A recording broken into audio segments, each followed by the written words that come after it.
Well, a man in the golden years of his life manages to find time to travel between France and Vietnam, coming back and forth to help the young kids here, the talents here, helping them find scholarships to study, as well as helping them find homes. Our guest today on Talk Vietnam is Dr. Tran Thanh, who is a resident of France, but he still keeps in his heart his homeland of Vietnam.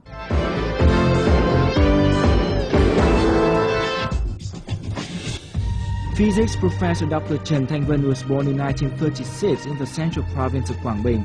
He left Quảng Bình for France at the age of 16 and won a scientific doctorate degree on particle physics at the reputable University of Sorbonne. Nguyen is currently an honorable researcher at the French Scientific Research Center. He has conducted more than 300 scientific studies and written 115 books. He has won international acclamation for his initiative to bring together theoretical and experimental physicists from around the world in Meeting of Montreal, an event that has grown from being a gathering of around 20 friends in 1966 to an annual retreat for scientists. It was Professor Tran Thanh who took the initiative to bridge Vietnamese and world scientists through Găng Công to Vietnam, an event that started in 1993 to stimulate the growth of Vietnam's physics. The French-Vietnamese scientist is the winner of the French Legion of Honor Medal and a series of honors for his contribution to world science. Most recently, Professor Van and his wife, Dr. Lê Kim Ngọc, have been awarded a Certificate of Merit by the Vietnamese government in recognition of his contribution in assisting Vietnam's science sector to merge with international community.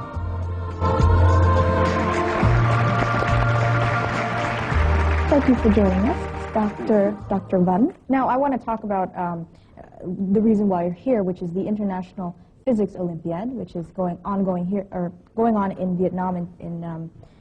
It's hosted here in Vietnam.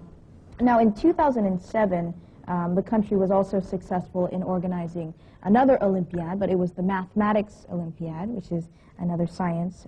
What do you think is the significance behind Vietnam hosting events such as these? I have seen that in order to organize such kind of Olympiad, it takes a lot of effort and a lot of work. Myself, I have organized many conferences, small, but still a small conference is already a very, very big work. And here, it is something, I must say, it is extremely well organized, very well done. The Vietnamese students in physics, art, in mathematics, they have shown a lot of capacity, and we have many gold medals.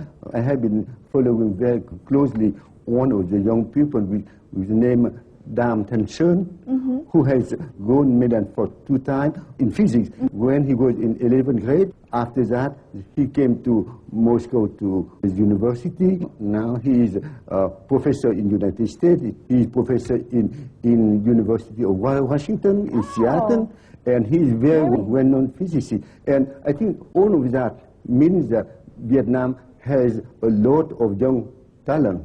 And the fact that the international committee chose Vietnam for these 2 events means that they recognize that Vietnam has a lot of good people, and it is normal. Yeah. It has a lot of potential. Vietnam, the country, has a lot of potential. Now, yourself, you've been a successful scientist and well-known around the world, but one thing that you've done is to connect Vietnamese scientists with international scientists, as we'll meet international scientists later in the program today.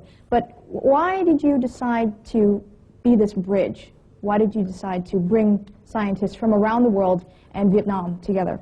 In 1966, let me say 42 years ago, I have created a series of conferences called the Hong Kong de Montréal, which precisely invite people from different fields or people in the same field, but they are experimentalists or in theories, in order that these 2 kinds of people can talk to each other and exchange. Yeah. And for me, the fact that to be a bridge between the 2 persons or 2 communities is one of the forces which is behind me. Let me say that in 1990, Professor Hieu, who is here, has asked me to help Vietnam in order to bring foreign professors to come to Vietnam. But at that time, as precisely I have said, there was no possibility to go from one town to another one, and it was very difficult to explain to foreign professors that in Vietnam we do not have the right to go from Saigon to Hanoi and so on. And it is why we have waited until 1993, when precisely the travel regulation is much better, in order that we organized together with Professor Hieu the first international conference in physics and in astrophysics in Hanoi.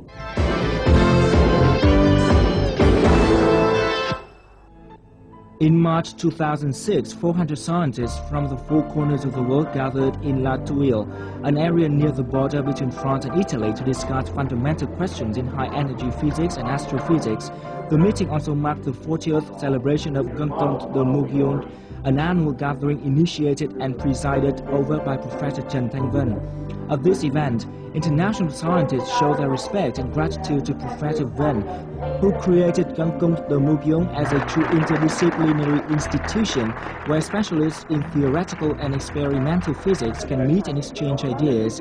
It was Van who connected Russian scientists with the rest of the world during the Cold War in the 1970s. Van won the honorable doctorate degree from the Russian Science Academy for this contribution. At that time, indeed, the world was separated in two parts, and there was very little communication between these parts. However, science in general and moral meetings in particular provided the possibility for people to meet each other, to discuss not only scientific things. I've come to these conferences not since the very beginning. I think I came the first time in 1968, and maybe these conferences started in 1966 already, but I've come very often, almost every year since that time, because they've been a very good way in order to learn about what was happening in the field of particle physics during the year before that, and to discuss with colleagues, to learn what was happening. And they played, as time went on, a more and more important role in the possibility of physicists to talk to each other. The Nguyen Van Hieu has stimulated the creation of other meetings organized in the same spirit. The Nguyen du Vietnam, which started in 1993, has the explicit aim of helping Vietnam realize its great potential. These meetings offer a forum in which scientists from Asia and the West can meet, present their work, and forge new collaborations. More importantly, Dr. Van often invites Nobel laureates to his home country every time he came back to Vietnam. In 2006, two Nobel laureates, Professors James Cronin and Klaus von Clising, visited Vietnam. Most recently, Van successfully invited American Professor Jerome Friedman to join the 39th International Physics Olympiad, which took place in Vietnam from July the 20th to the 29th. The scientists believe the presence of the Nobel laureates will be a source of encouragement for the Vietnamese students to strive hard to contribute to the development of the world and Vietnam science.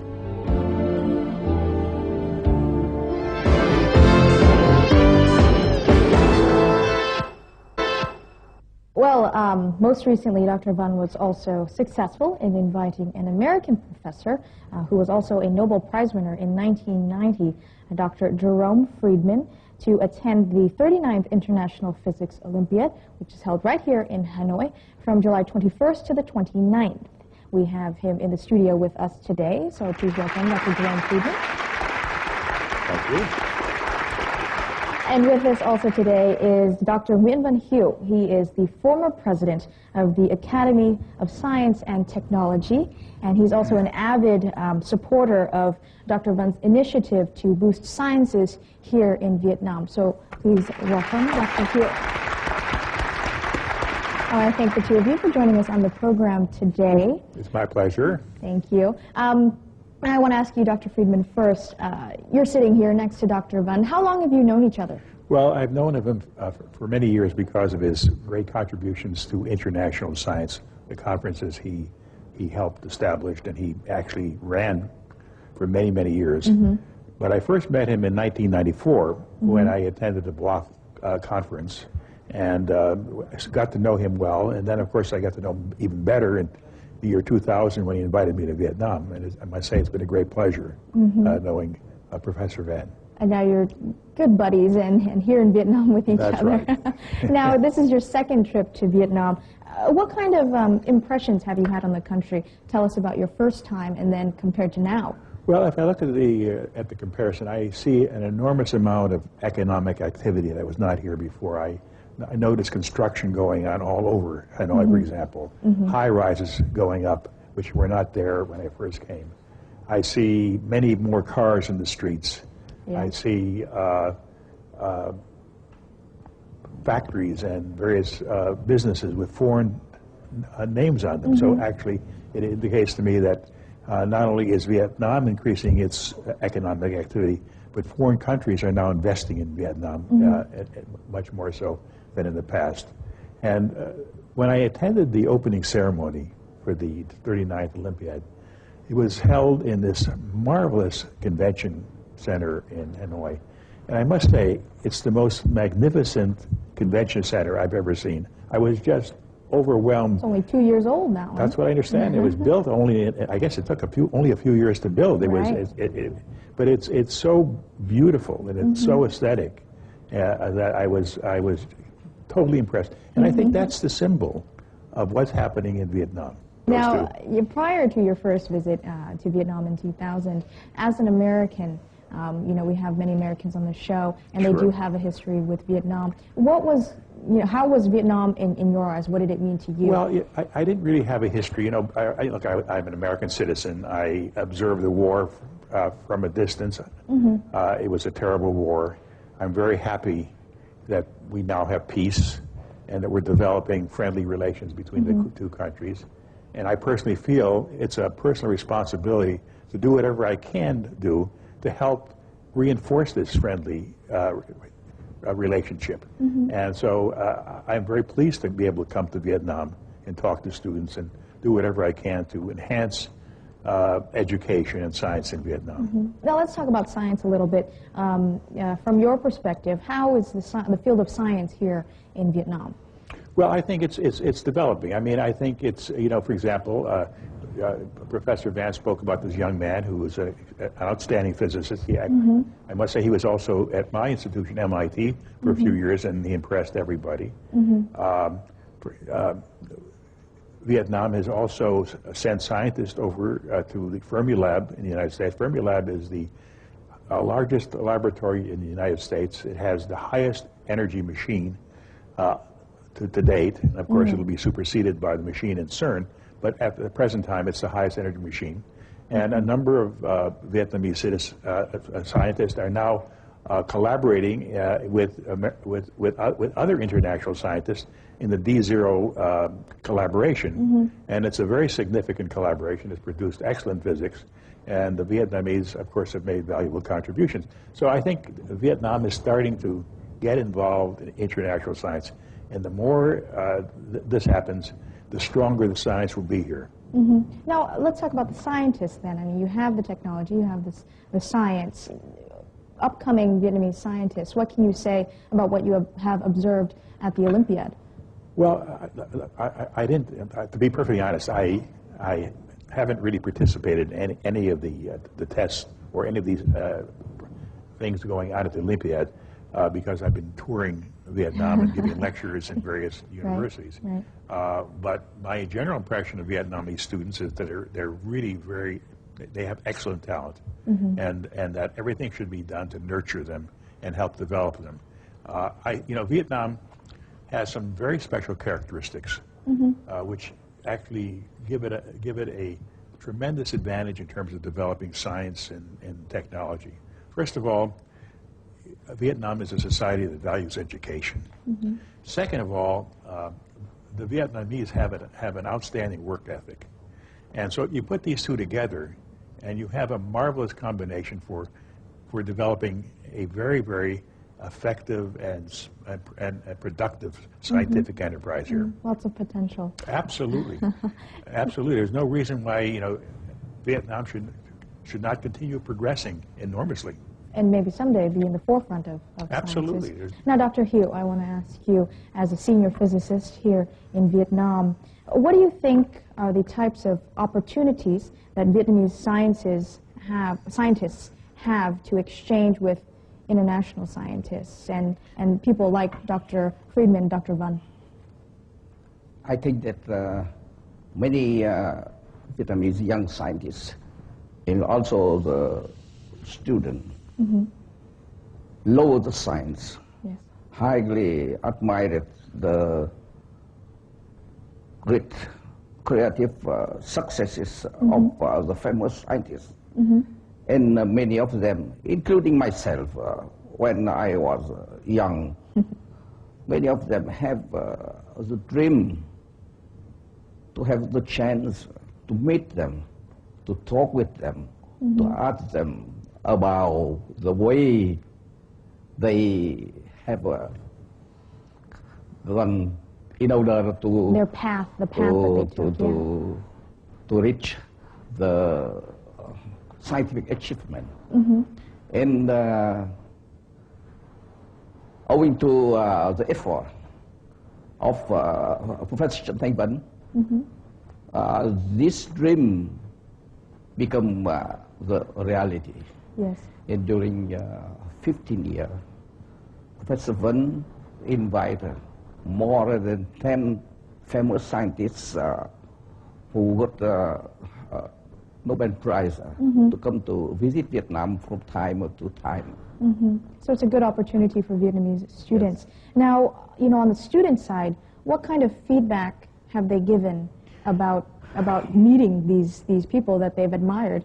Many famous scientists, after the visit to Vietnam, find the opportunity to accept the young Vietnamese scientists into their university, into their laboratory for the training. And many young scientists, Vietnamese scientists, who went to the United States and to Europe on this way now become already the talented young Vietnamese scientists. Moreover, some scientists, when they plan some project of international cooperation inside, they also try to include some groups, some laboratory in Vietnam to be a member of this international collective of scientists for realizing the great and very important scientific project. So I would like to tell that even if you have many money, you cannot buy this opportunity. So they appreciate, I can say that they appreciate the opportunity to be involved in such things.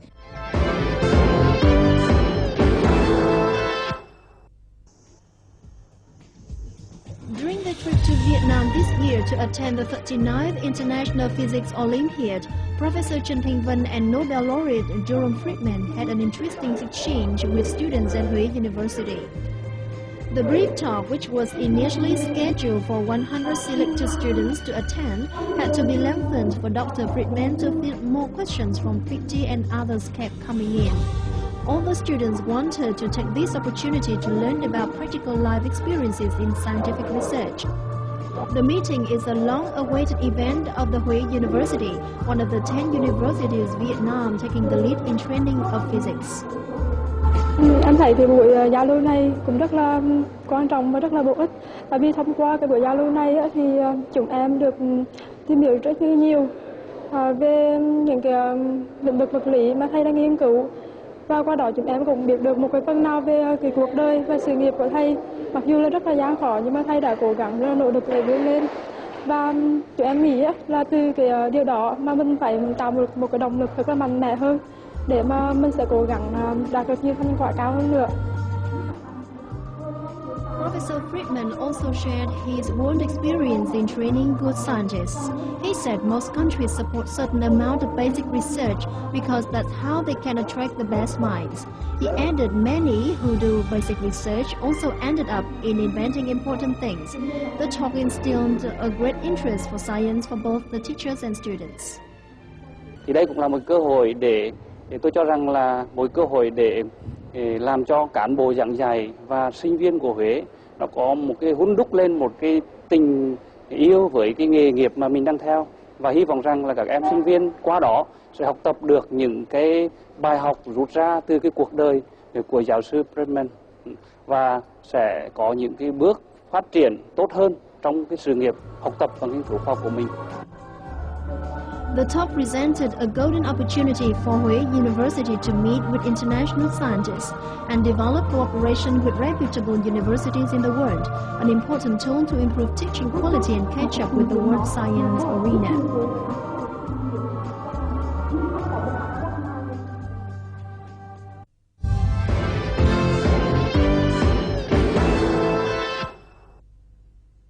Now, this trip to Vietnam, Dr. Van and Professor Friedman did some tours around the country. Now, I think that there was an interesting exchange with the students at Huế University. Is that right? That's correct. Why don't you tell us a little bit about that?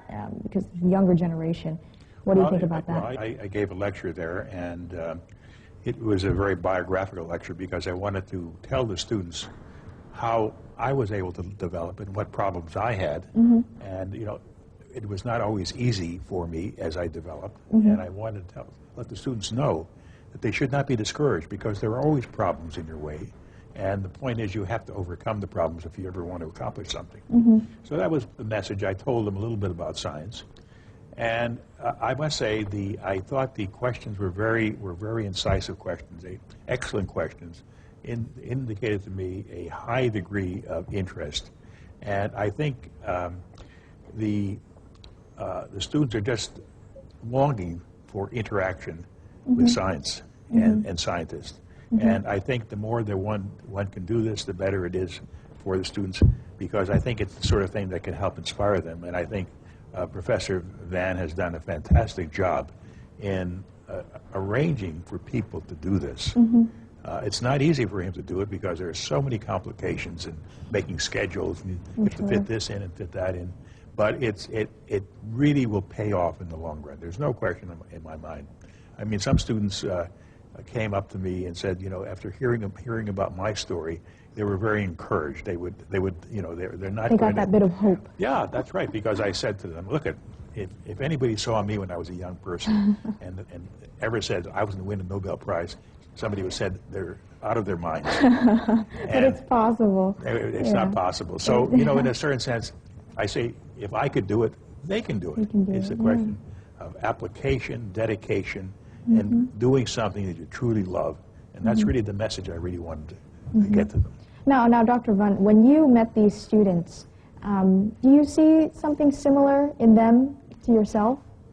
I had the opportunity to meet students in Dong Hoi in what we call the high school for gifted children, and there I was also very impressed by their dedication.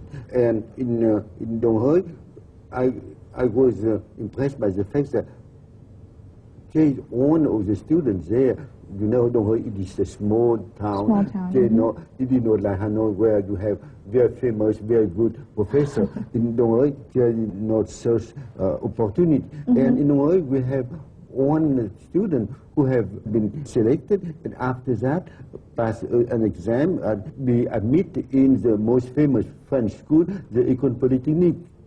And École Polytechnique is the best school in France. And I think this also is a proof of what people in Dong Hoi can do.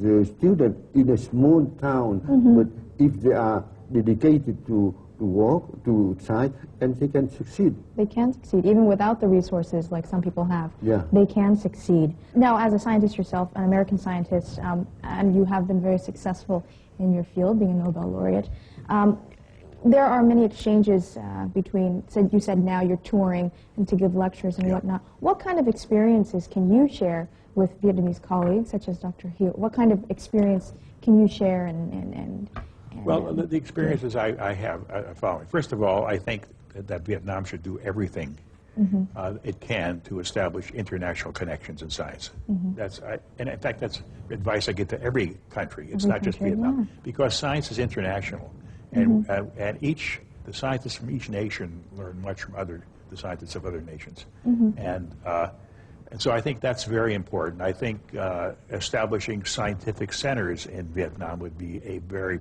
productive thing to do. To bring scientists, to Vietnam, it's much cheaper, much less expensive to bring scientists to Vietnam than to send scientists to other places.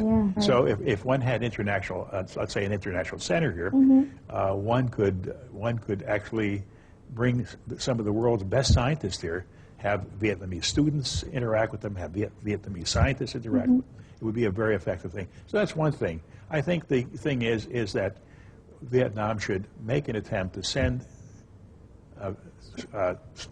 students, young postdocs overseas whenever possible, just to essentially learn the best practices going on in other parts of the world. But also to have really good opportunities to draw them back.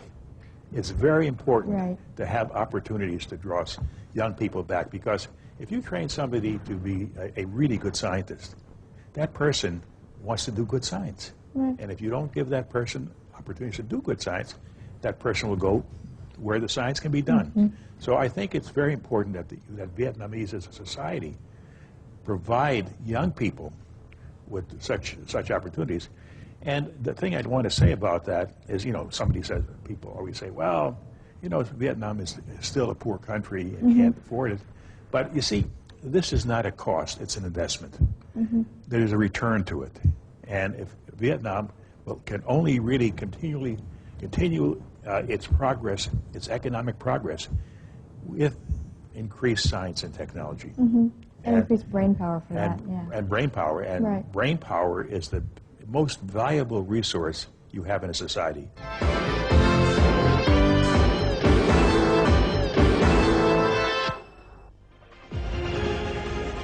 According to Professor Tran Thanh, Vietnam is taking the lead in theoretical physics in Southeast Asia. Vietnam's physics can be compared with China, India, and Japan. The country boasts a strong contingent of physicists. Professor Van believes in order to promote the science in Vietnam, it's important to mentor young talents. The scientist has been making enormous efforts to help young Vietnamese scientists to attend international conferences. Young researchers were encouraged to present their work and talk with senior researchers. The young scientists have a chance to present the first serious papers before a prestigious international audience. Through this means, Dr. Van has brought the presence of Vietnam to the forefront of the world scientific community.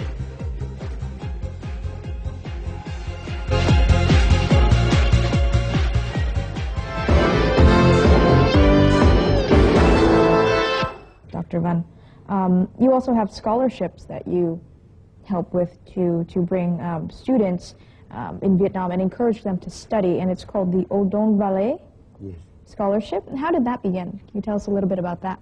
You know that precisely after the first Rencontre du Vietnam we organized with Professor Hieu, the organization of Rencontre du Vietnam provided scholarship to some young scientists in Vietnam. And little we extended to what we call the University of very gifted children in Hanoi. And I must say that in 2000, we have a big conference in which Professor Friedman was there, and we organized a meeting to give the fellowship to the students. And we asked to Professor Friedman and Professor Ramsey and other friends to give the fellowship, and a newspaper talked about that. And at the same time, we have invited Dr. Odon Valley, who have handled for the village of Dalat, to come to visit the village. And he came to Vietnam at that time, and he saw in the newspaper that famous people gave the scholarship to Vietnamese students. And he asked us if he can contribute to that. And we know that he has a very big heritage, and of course we accept said yes. it. Of course you said yes. And then since 2001, he contributed to such fund of scholarship. And this year, for example, we will be given about 2,100 scholarship here.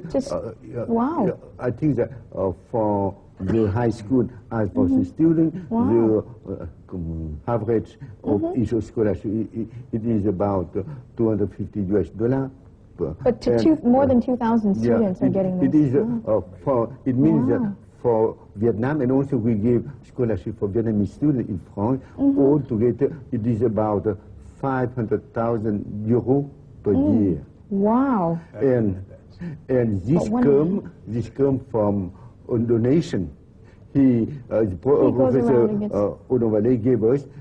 We put in the bank, and the product of that give about 400,000, 500,000 euro every year to give this scholarship. To give to the students. I must say that for the moment, we are mainly devoted to science.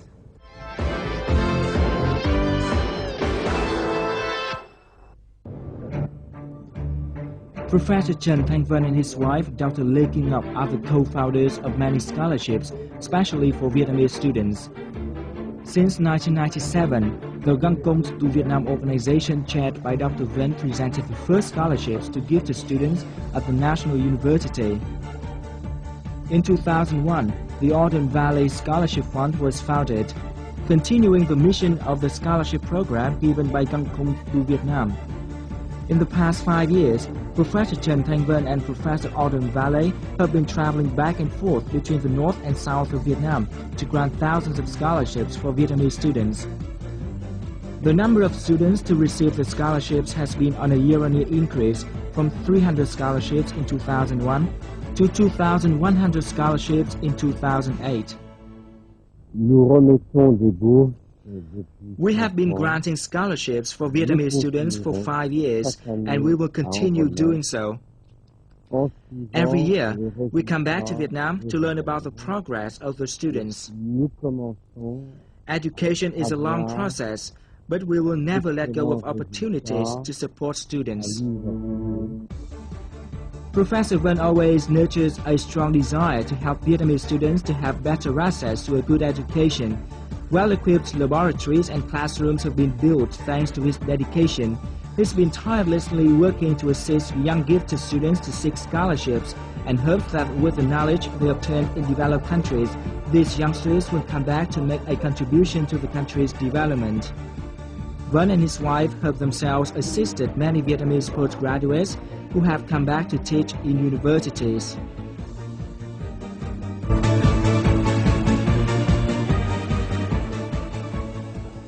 Cách đây 3 năm, nhờ vào sự giúp đỡ của giáo sư Odong Vale và sự giới thiệu của hai bác Trần Thanh Vân và bác Kim Ngọc Trần Thanh Vân, em đã có được sự giúp đỡ về tài chính vào thời điểm cực kỳ quan trọng đối với cả em, đấy là chuẩn bị cho một cuộc thi, kỳ thi lớn vào trường Bách khoa Paris.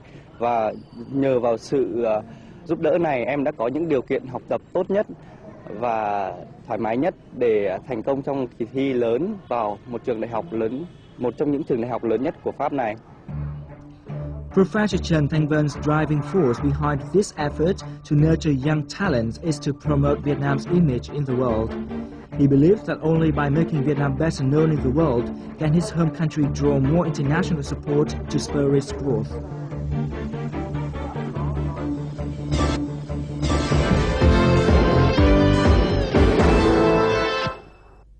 Now, in the recent 7th plenum of the Communist Party of Vietnam, or Vietnam Central Committee, they focused on the role of intellectuals in accelerating the industrialization and the modernization of the country. As successful scientists, I want to ask Dr. Hieu this. What do you think is Vietnam's policy to attract the intellectuals and the brain power that is living in other countries now? What can Vietnam do? The policy of the Vietnamese government to attract the contribution of the intelligence from overseas, in particular of the Vietnamese overseas, exists since many years. And really, this policy had some success. But I do not think that a great success because there is no concrete way to realize this policy. And recently, the Central Committee at the 7th Plenum accept new resolution. And I have a very great hope that in the near future, there will be new program to realize more effectively this policy. Working in science and technology in Vietnam since many years, I think that we have a very great potential. That the friendship, the love to the Vietnamese country, to the Vietnamese nation, to the Vietnamese people of the scientists overseas. Many of them went to help Vietnam. And now we, the Vietnamese, we try to well organize this program in order to exploit this opportunity. Now, what do you think, Dr. Van? What do you think the Vietnamese government can do in terms of the policy to make this successful, like attracting overseas Vietnamese? How can they make it a successful plan? The first thing for me is that the government has many very good resolutions, many law, but I think the most important thing is that to have them apply. You know that in Vietnam, you know that there is some proverb we say that "Luật vua thua lề làng," and what I hope is that the government will impose to the country the respect of the law, that the National Assembly, the party, and all of these decide. We have many friends, or many very good physicists of Korea who were in the United States. These people stay in the United States during a long time until 80 or 90. But after 1995, most of them come back because the country has developed and the working conditions, like Professor Hieu and Professor Friedman has said, the country can give them the working condition. You know that if a scientist cannot work, he will lose everything after 1 year, 2 years, 3 years. Then it is no matter to bring them back when the conditions are not good. Now the economy of the country has been much more improved. It is time that resolution of the government can be applied, and little, I am sure that a lot of people will come back. Now, what is your future plan, though, to mentor young students, young talents in Vietnam, and to help the children of Vietnam? What are your future plans, aside from some of the things you have already? We are already 74 years old. And then, the future we cannot do. We cannot make plan too much. But of course, all our heart, all our effort will be devoted to the Vietnamese student of Vietnamese student in Vietnam. And of course, we are looking opportunity to do it. And we must say that we have to grab the opportunity when they come to us. Sure, for sure. Well, I want to thank the doctors for being on the show today. We have Dr. Van, Dr. Friedman, Dr. Hieu. Thank you very much for joining us on the program today. I wish you all the best success. I'm sure you'll seek more success. Thank you very much. Thank you very much. Thank you very much. That is all for this Talk Vietnam. We will talk again next time.